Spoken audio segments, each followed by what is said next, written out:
Kick the flow, kick the flow, kick the flow, kick the flow, kick the flow. Close in the sense, as you rightly identified, close students, the pupils, but be open to provide online learning to all the kids that go to them, to try and make a positive contribution to stemming the rampant nature of this virus. Our understanding is it's 3 times more transmissible than the older version, and primary schools and secondary schools, but primary schools in particular, social distancing, the size of the classes in the schools, the size of the bubbles, the fact it's winter, the competing demands between keeping rooms warm and yet ventilating them. We're very far from clear now how safe schools are and what future contribution they'll make to the spreading of the virus. So certainly our position is it's time for the government to make a decision across the whole country, do that in order to assess the situation properly and to make schools safer, because we don't think they're safe enough now.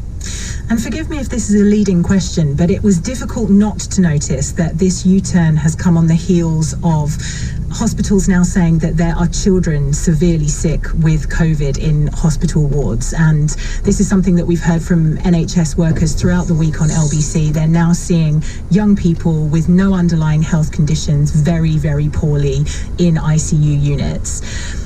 Given that teachers were always as vulnerable as the next adult to COVID, how do you think your members will take that in terms of the implication about how much the government values the teaching profession?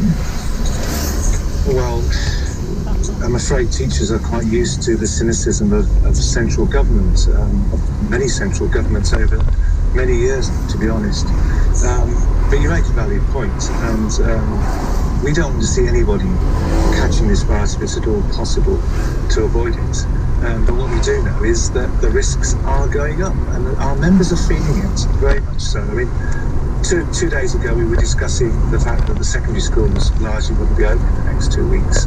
But the amount of contact the union has had from its primary members has been absolutely significant.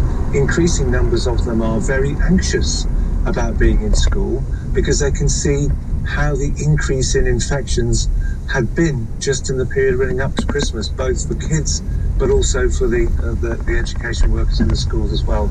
And teachers, no teacher wants to see children ill, and they certainly don't want to see children very seriously ill as a result of this virus. That is such an important thing to avoid. And whilst education is crucial, we don't want to see any disruption to it, surely the health and well-being of the kids comes first, and in this case, education comes second. Jerry Glazier, NEU National Executive Member and also a teacher, thank you for helping us to decipher that breaking news on Gavin Williamson's U-turn there. If there are any further developments, we'll of course bring them to you. But now I want to get back to Brexit and how it has affected you, your life, your business, your family. Do you feel that your life has had a net loss or gain as a